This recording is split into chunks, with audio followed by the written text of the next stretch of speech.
This little guy was about a month old when he washed up dead at Anastasia State Park over the weekend. The bottlenose dolphin next to him washed up on Ponte Vedra Beach.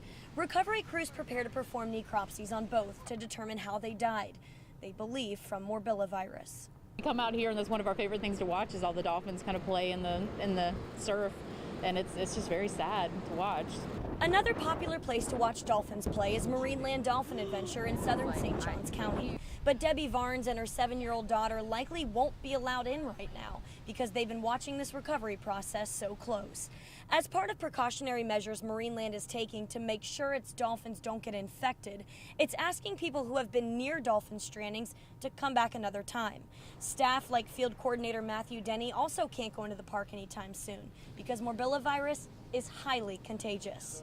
There are no documented cases of humans contracting cetacean morbillivirus, but we can serve as a carrier or a vector and transfer it to these healthy dolphins that reside at Marineland or any other sort of marine park like that.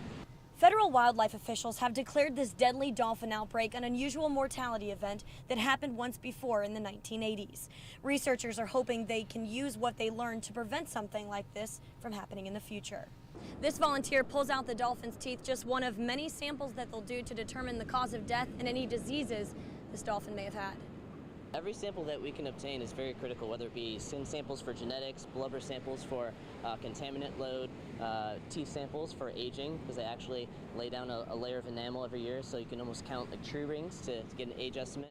That information will hopefully help conserve and protect these beautiful creatures, and ultimately us. The outbreak is not necessarily isolated to just dolphin populations. It's a barometer for the health of the ecosystem, which we all depend on.